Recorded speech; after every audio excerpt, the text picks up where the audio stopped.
que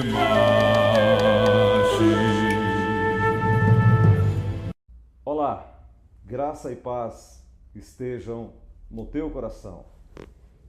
Querido irmão, querido internauta, que prazer poder repartir aquilo que Deus tem colocado no nosso coração com você, de coração para coração. E hoje eu queria meditar com você nesse rápido espaço de tempo sobre um assunto tão importante que é a nossa fé e o nosso medo, ou a nossa fé e os nossos medos. E a maior história de fé e medo que eu considero encontrada na Bíblia, sem sombra de dúvida, é a história do povo hebreu, do povo israelita, escravizado no Egito por 400 anos. Consequentemente, eles estavam pagando um preço alto naquela terra estranha durante tantos anos. E eles não queriam estar ali, eles tinham saudade da terra dos seus pais. E tudo que eles queriam era ir para lá. Eles tinham fé que um dia um resgate viria de alguma forma e os tiraria de lá. Pois é, mas quando isto aconteceu, quando Deus falou ao coração de Moisés que voltasse lá e que libertasse aquele povo, quando chega Moisés com essa nova, eles não acreditaram.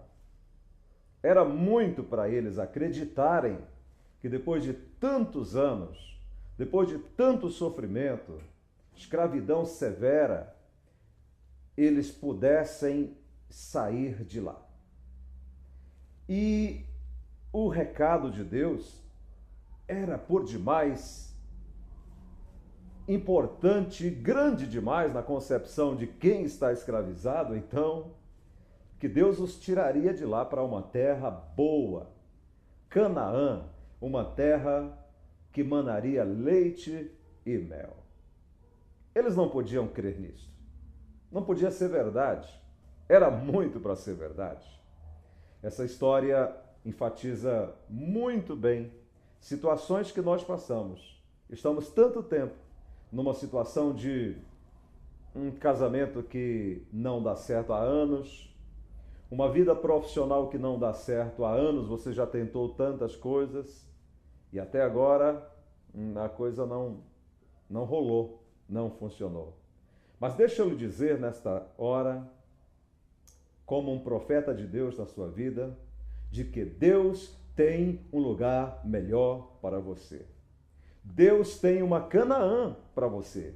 O recado para o povo israelita era que Canaã era uma terra que manaria leite e mel. Olha que diferença de uma terra de escravidão, aonde o povo judeu trabalhava como escravo, fazendo tijolos para a construção de um país estranho, de uma terra que não era a terra deles. Muitas vezes nós estamos assim, construindo onde nós não gostaríamos de estar. Todo o nosso desejo era fazer o contrário, não era construir em terra estranha. Mas algumas situações nos levam a esses terrenos, esses países que não são nossos. Então eles não podiam acreditar que iria para uma terra onde não teria que pagar nem pelo leite nem pelo mel. Isso é, não teriam que pagar após chegar lá. Mas havia todo um percurso para chegar lá. Eles também sabiam disso. Ainda não como seria, mas era muito para eles acreditarem. Talvez, meu amigo, minha amiga, você esteja agora nesse momento pensando no teu deserto. Aliás, pensando no teu Egito, na tua escravidão, na forma que você está vivendo e pode achar que não tem jeito. Mas deixa eu lhe dizer que há um Deus que pode tirar você dessa situação e levar você para uma outra totalmente maravilhosa. Aquilo que Ele tem para nós. Quando Deus cumpriu a promessa, começou a cumprir, tirou o povo no Êxodo do capítulo 12 do livro de Êxodo, na saída deles, eles foram para o deserto. Agora deixa eu lhe dizer, as coisas não são tão fáceis também assim, viu? Eles foram para o deserto e Deus os levou pelo caminho do deserto. Poderia ir por caminhos mais rápidos e chegaria lá também mais rápido, mas aí é outra história que nós podemos falar uma outra hora. Mas eles, só adiantando, eles poderiam entrar lá cheio de vícios. Lembra do velho e bom provérbio popular que diz que quem nunca comeu mel quando come, é isso mesmo, se lambuza. Então Deus os levou pelo deserto. E a primeira dificuldade que eles encontraram, obstáculo imenso, foi o mar. O mar era extenso e quando eles olham atrás, como não bastasse um mar para que eles atravessassem de alguma forma, eles ouvem o barulho dos carros, dos cavalos e dos soldados de Faraó que vinham atrás deles para lhes matar. E até o líder, nesta hora, Moisés e o povo começam a chorar e a lamentar e a chorar. E agora o que vamos fazer? E Deus olha para Moisés e diz assim: Moisés, por que vocês estão choramingando, chorando? Vai em frente. O que você tem na tua mão? Uma vara. Então vai lá e toca no mar. Deus está dizendo a você nesta hora: o que você tem? Ah, pastor, eu tenho um pouquinho de fé, então toca no mar. Eu tenho ainda um pouquinho de confiança, então toca no seu mar que ele vai se abrir diante de você.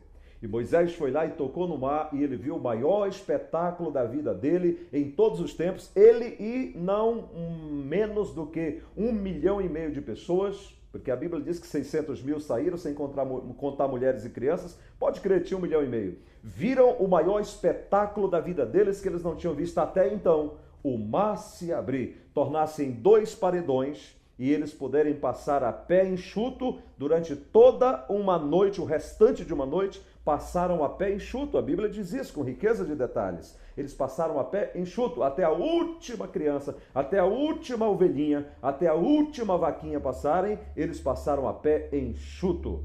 E quando os soldados de Faraó, muitas vezes o inimigo quer pegar carona no milagre, é isso, quer pegar carona na sua bênção. Eles também começaram a andar a pé enxuto, eles entraram no mar também. Muitas vezes o milagre, a bênção de Deus é tão grande que o inimigo quer se apoderar também dessa bênção. Os soldados de Faraó também nunca tinham visto aquilo, mas eles estavam tão enfurecidos. Note que os israelitas entraram no mar aberto por Deus, porque era bênção para eles. Mas o que é bênção para você, jamais será para o seu inimigo. Então eles também entraram, mas quando chegou ao meio, que o último israelita passou, o último animalzinho passou, a Bíblia diz que o mar se fechou e matou a todos os egípcios que perseguiam o povo de Deus. Pois é, a trajetória até Canaã é longa, não daria para falarmos aqui. Mas Deus os supriu com maná, Deus os supriu com carne, com água no deserto. Agora, quando chegou lá para entrar em Canaã, tinha um outro obstáculo. Havia os filhos, os anaquins e outros povos, que eram povos gigantes, e eles teriam que sair da terra para dar lugar ao povo da promessa. E antes tinha Jericó. Jericó significa lugar de cegueira. Lembra que Jesus, entrando em Jericó, curou um cego, na saída curou 2, havia muitos cegos lá. E os muros teriam que ser implodidos, derrubados. E isto aconteceu na história já com Josué. Quando na obediência o Senhor Deus disse: 6 dias vocês vão lá, dão uma volta e voltem para casa. Não mais do que uma. Olha os detalhes. No 7º dia vocês dão 7 voltas. Totalizou aí então o que? 13 voltas. E no final, eles viram um outro espetáculo que Deus os mostrou no deserto.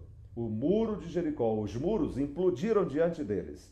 E quando eles entraram lá, não havia mais nenhum gigante, porque a notícia de que o Deus de Israel estava fazendo proezas no deserto, havia uma nuvem que protegia eles de noite devido ao frio, muito intenso no deserto, e havia uma coluna de fogo, à noite, para aquecê-los, e de dia havia uma nuvem para proteger do sol causticante do deserto, e outras maravilhas já havia chegado aos ouvidos desse povo gigante que estava na terra, que agora seria deles. Deixa eu lhe dizer, os seus inimigos, incluindo demônios, eles já ouviram falar do poder do teu Deus, do poder do Deus a quem você serve, e eles surgirão diante de você. Quando os muros foram implodidos por Deus, eles entraram lá e viram que não havia mais nenhum gigante, e eles puderam finalmente possuir a terra tão desejada, tão que prometida por Deus. Agora, uma coisa é verdade, e isso me preocupa, é que desses 1,5 milhão de pessoas que saíram do deserto, saíram do Egito, apenas dois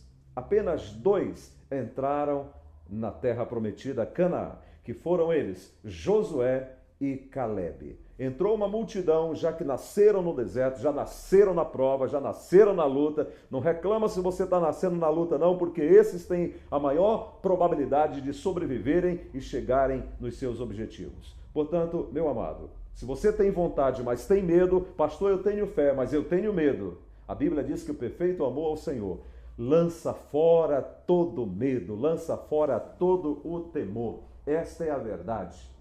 Então deixo esta palavra para o seu coração. Qual é a sua Canaã? Qual é o seu desejo? Qual é a sua vontade?